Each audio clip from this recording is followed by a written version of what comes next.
Hello students, आज हम अपने क्लास 12th की 7th यूनिट में चैप्टर है आपके मानव का जनन तंत्र, जिसमें कि आपके दो जनन तंत्र दिए हुए हैं। एक तो नर जनन तंत्र, सेकंड मादा जनन तंत्र या फीमेल रिप्रोडक्टिव सिस्टम।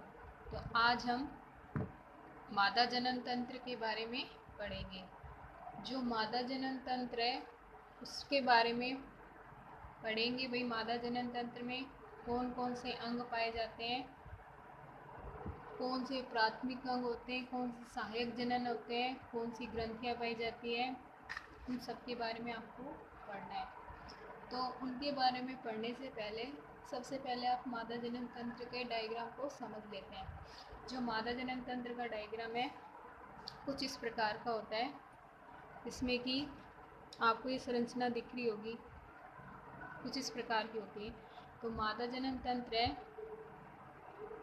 उसका जो सबसे नीचे वाला पार्ट है, ये जो नीचे का पार्ट होता है, ये वाला भाग होता है वेजाइना। वेजाइना या योनि सबसे नीचे वाला भाग होता है। वेजाइना से ऊपर की ओर होती है सर्विक्स। सर्विक्स या ग्रीवा, सबसे नीचे वाला पार्ट वेजाइना, वेजाइना के ऊपर की ओर सर्विक्स।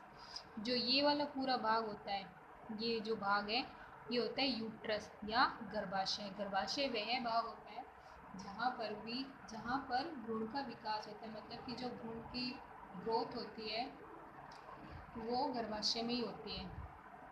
ये वाली जो संरचना है, ये वाली संरचना होती है ओविडक्ट या फैलोपियन ट्यूब। इन दो पाई जाती है मादा जनन तंत्र में, फैलोपियन ट्यूब या ओविडक्ट। जो ये संरचना आपको दिख रही है, ये होते हैं अंडाशय। मादा जनन तंत्र में दो अंडाशय पाए जाते हैं और इन अंडाशय के अंदर ही अंडाणुओं का निर्माण होता है। इन अंडाशयों को घेरे हुए कुछ संरचना होती है उंगली नुमा, जैसे कि ये मैंने बना के दिखाई गई आपको। इन संरचना को बोलते हैं फिमरी। ये इस प्रकार होती है जैसे कि अंडाशय को ये फिमरी जकड़े हुए हैं, पकड़े हुए हैं। कुछ इस प्रकार की संरचना होती है। तो ये वाली संरचना आपको मादा जनन तंत्र के अंदर देखने को मिलती है। जो स्त्री होती है उसमें एक जोड़ी अंडाशय पाए जाते हैं। एक जोड़ी अंडाशय हो गए, एक जोड़ी मतलब दो, तो एक जोड़ी अंडाशय पाए जाते हैं जो कि प्राथमिक जनन अंग का काम करते हैं। इसके अतिरिक्त अंडवाहिनी, अंडवाहिनी को मैंने आपको बताया फैलोपियन ट्यूब भी कहते हैं। ओविडक्ट या फैलोपियन ट्यूब, ओविडक्ट अंडवाहिनी, फैलोपियन ट्यूब फैलोपियन नलिका। एक जोड़ी अंडाशय और ओविडक्ट, अंडवाहिनी, गर्भाशय, योनि आदि ये भाग होते हैं। इनके अलावा ग्रंथियां पाई जाती है मादा जनन तंत्र में, बार्थोलिन और स्तन ग्रंथि। बार्थोलिन ग्रंथि जैसे कि मैंने आपको डायग्राम में बना के बताया, वेजिना के बाहर की ओर एक लेयर है जिसे कि बार्थोलिन ग्लैंड कहते हैं। अब हम बात करते हैं, फर्स्ट है जो कि अंडाशय, इनके बारे में बात करते हैं। भाई, जो मादा जनन तंत्र में अंडाशय पाए जा रहे हैं कि क्या काम करते हैं, इनकी संख्या कितनी होती है। तो स्त्रियों में इनकी संख्या होती है दो। दो होती है स्त्रियों में इनकी संख्या। स्त्रियों में अंडाशय की संख्या दो होती है, ठीक है। और इनकी आकृति बादाम के समान होती है। इनकी आकृति किस प्रकार होती है, अंडाशय की संख्या बादाम के समान होती है और इनकी लंबाई लगभग 2 से 4 सेंटीमीटर होती है, जो कि इसकी कुछ बातें हैं।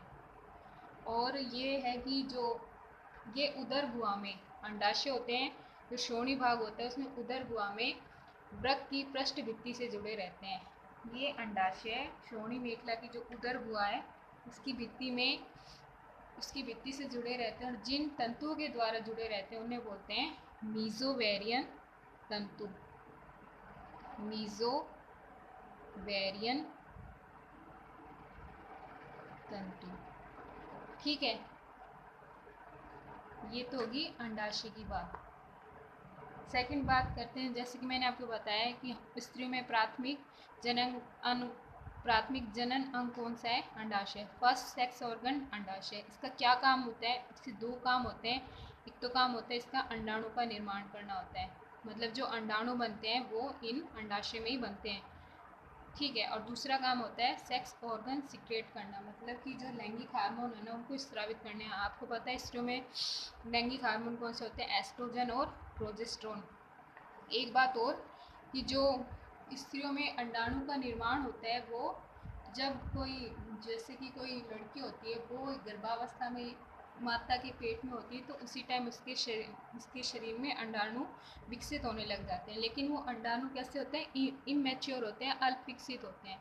लेकिन जैसे वो लड़की जब माता के गर्भ से बाहर आती है और जब वो 10 से 12 वर्ष की उम्र प्यूबर्टी की एज तक पहुँचती है तब वो अंडाणु विकसित होने लगते हैं। पहले तो वो अल्प विकसित होते हैं, लेकिन जब वो 10 से 12 वर्ष की उम्र में पहुंच जाती है तो अंडाणु का विकास होने लग जाता है। तो अंडाणु विकसित अवस्था में अंडाणु जब इसके अंदर विकसित हो जाते हैं और विकसित होने के बाद जब इससे अंडाणु अंडाशय से बाहर निकलते हैं उस अवस्था को बोलते हैं अंडोत्सर्ग। अंडोत्सर्ग, अंडाणु विकसित होने के बाद इस अंडाशय से बाहर निकल गए उस अवस्था को बोलते हैं अंडोत्सर्ग, ठीक है। अब सेकंड अपन बात करते हैं सहायक जननांग, इस अंडवाहिनी की बात करते हैं। ये मैंने आपको दिखाई है अंडवाहिनी।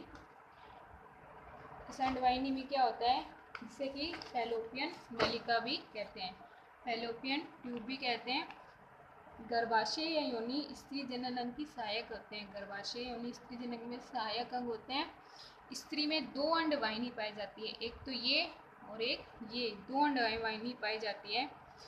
जैसे ही अंडोत्सर्ग की क्रिया हुई अंडाणु अंडाशय से निकले और यहाँ से निकल के अंडाणु यहाँ पर आते हैं, यहाँ पर आ जाते हैं। तो अंडाणु को अंडाशय से गर्भाशय तक पहुँचाती है, कौन पहुँचाती है, फैलोपियन ट्यूब। क्योंकि अंडाणु यहाँ से निकला है, पिमरी से निकलता हुआ यहाँ तक आया है, तो वो किसकी सहायता से आया है, इस फैलोपियन ट्यूब की सहायता से अंडाणु यहाँ तक आते हैं।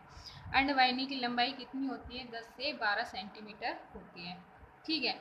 और ये अंडवाहिनी 3 भागों में बटी रहती है, इनफंडिबुलम, तुम्बिका और स्तमस।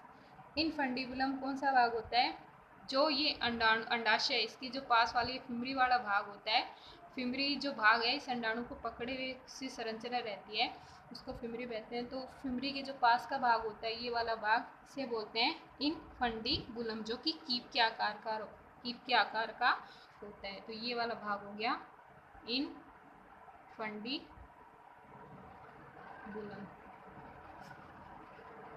इनफंडिबुलम, ठीक है। और इस कीपनुमा रचना के चारों किनारों पर उंगली जैसे प्रवर्ध होते हैं, जिसे कि फिमरी कहते हैं। अंडोत्सर्ग के द्वारा अंडाशय से मुक्त अंडाणु यहीं से निकलते हैं, ठीक है। सेकंड है तुम्बिका, जो कीपक है, मतलब ये वाला भाग है, थोड़ा आगे चलकर चौड़े भाग में खुलते हैं, मतलब इससे जो थोड़ा सा ऊपर का भाग है वो होता है तुम्बिका। इनफंडिबुलम के ऊपर का भाग होता है तुम्बिका। अपन ये किसके भागों की बात कर रहे हैं, फैलोपियन ट्यूब के 3 भाग हैं उनके बारे में बात कर रहे हैं, इनफंडिबुलम, तुम्बिका और स्तमस। तो जो इनफंडिबुलम के ऊपर का चौड़ा भाग होता है उसे तुम्बिका कहते हैं। और ये क्या काम करता है, सॉरी मैंने इसको बताया, एम्पुला भी बोलते हैं इसमें, जो कि क्या काम करता है, निषेचन की क्रिया होती है। इस तुम्बिका भाग में निषेचन की क्रिया होती है। लास्ट भाग है स्तमस, अंडवाहिनी का अंतिम संकरा भाग स्तमस कहलाता है। मतलब कि ये वाला तुम्बिका हो गया और यहाँ पे जो भाग होएगा वो होएगा स्तमस। यहाँ पर अंडाणु आएगा और अंडाणु यहाँ से आने के बाद इस गर्भाशय में पहुँचेगा तो इस भाग को बोलते हैं स्तमस, जो कि गर्भाशय में खुलता है, ठीक है। एक बार मैं वापस इस डायग्राम को आपको समझा देती हूँ तो आपको थोड़ा इजीली समझ में आ जाएगा। आज हम पढ़ेंगे मादा जनन तंत्र के बारे में। जो मादा जनन तंत्र है, मानव में 2 प्रकार के जनन तंत्र पाए जाते हैं, नर जनन तंत्र और मादा जनन तंत्र। इसमें आज अपने मादा जनन तंत्र के बारे में पढ़ना है। जो मादा जनन तंत्र होता है उसमें अनेक भाग पाए जाते हैं, अनेक अंग होते हैं, सहायक ग्रंथि पाई जाती है, प्राथमिक लैंगिक अंग होते हैं, सहायक जनन अंग होते हैं, ग्रंथियाँ होती हैं। तो जो प्राथमिक जनन अंग होता है वो होता है अंडाशय। यदि आपसे स्त्रियों में पूछा जाए कि प्राथमिक जनन अंग कौन सा होता है स्त्रियों में, तो आप कहेंगे अंडाशय। यदि आपसे पुरुष में नर में पूछा जाए कि नर में प्राथमिक जनन अंग कौन सा होता है, तो आप कहेंगे वृषण। ठीक है, तो जो स्त्री होता है उसमें प्राथमिक जनन अंग होता है अंडाशय, ये वाला भाग होता है अंडाशय। स्त्रियों में 2 अंडाशय पाए जाते हैं। सबसे नीचे वाला भाग होता है वेजाइना या योनि। योनि जो वेजाइना का क्या कहते हैं, जो शुक्राणु होते हैं वो इस वेजाइना के भाग के द्वारा ही स्त्रियों में प्रवेश करते हैं। वेजाइना के ऊपर का भाग होता है ग्रीवा या सर्विक्स। सर्विक्स का ये सारा ऊपर का भाग होता है यूट्रस या गर्भाशय, जहाँ पर भ्रूण अपनी पोषण वृद्धि करता है। ये जो साइड में होती है ये होती है अंडवाहिनी या फैलोपियन ट्यूब, जहाँ पर निषेचन की क्रिया होती है। अंडाणु और शुक्राणु में निषेचन की क्रिया होती है, वो वाला भाग होता है फैलोपियन ट्यूब। जो अंडाणु को पकड़ी हुई संरचना, झालर जैसी, उंगली जैसी संरचना होती है वो होती है फिमरी। तो आपने पढ़ा प्राथमिक जनन अंग कौन सा होता है, अंडाशय। अंडाणु का, अंडाशय का क्या काम होता है, 2 काम होते हैं, मोस्ट होते हैं। अंडाणु का निर्माण करना होता है और लैंगिक हार्मोनों का स्त्रवण करना होता है, एस्ट्रोजन और प्रोजेस्टेरोन। एक बात मैंने आपको बताई थी, वापस बता रही हूँ। जो गर्भाशय में अंडाणु अल्प विकसित होते हैं, जब गर्भाशय में अंडाणु अल्प विकसित होते हैं उस अवस्था को बोलते हैं ग्राफियन फॉलिकल। ग्राफियन फॉलिकल कब बोलते हैं, जब कोई स्त्री भ्रूण है, मतलब कि कोई यदि किसी लड़की का भ्रूण है वो माता के पेट में है, तो उसी टाइम अंडाणु उसके बनने लग जाते हैं, लेकिन वो अंडाणु अल्प विकसित होते हैं, तो उस अवस्था को बोलते हैं ग्राफियन फॉलिकल। लेकिन जैसे वो लड़की माता के गर्भ से बाहर आती है, 10 से 12 वर्ष की उम्र तक पहुंचती है, तब वो जो अंडाणु होते हैं वो विकसित अवस्था में, मैच्योरिटी वाली अवस्था में आ जाते हैं। तो अंडाणु जब विकसित होते हैं तो अंडाशय से बाहर आते हैं, उस अवस्था को बोलते हैं अंडोत्सर्ग। और जो ये अंडाशय होते हैं, वो श्रोणी मेखला में, उदर हुआ या श्रोणी मेखला में तंतुओं द्वारा जुड़े रहते हैं, जिन तंतुओं को बोलते हैं मीजोवेरियन तंतु बोलते हैं। ये तो हो गया प्राथमिक जनन अंग अंडाशय के बारे में। ठीक है, सेकंड है सहायक जनन अंग, जिसमें फर्स्ट है अंडवाहिनी या फैलोपियन ट्यूब। ठीक है, स्त्रियों में 2 अंडवाहिनी पाई जाती है, 2 अंडवाहिनी पाई जाती है, जो कि अंडाणु इसमें बन रहे हैं अंडाशय में। ये जो मैंने डॉट डॉट किया हुआ है इसमें अंडाणु को बना के बताया है। अंडाशय में अंडाणु का निर्माण होता है, तो अंडाणु को अंडाशय से गर्भाशय तक पहुंचाने का काम कौन करती है, ये अंडवाहिनी करती है। जो अंडवाहिनी है ये 3 भागों में बटी रहती है, इनफंडिबुलम, तुम्बिका और स्थमस। जो इनफंडिबुलम भाग होता है वो कीप के आकार का होता है, और इस कीप के आकार के भाग पर कीप के आकार की उंगली जैसे प्रवर्ध होते हैं, जिसे कि फिम्बरी कहते हैं। इन फंडिबुलम के ऊपर का भाग चौड़ा भाग कहलाता है तुम्बिका, जहाँ पर शुक्राणु व अंडाणु जुड़ते हैं और निषेचन की क्रिया होती है। लास्ट पार्ट होता है अंडवाहिनी का, वो होता है स्थमस, जो कि सबसे आखिर का संकरा भाग होता है, और ये कहाँ खुलता है, गर्भाशय में खुलता है। इससे आगे का जो भाग है उनके बारे में आप अगली वीडियो में पढ़ेंगे।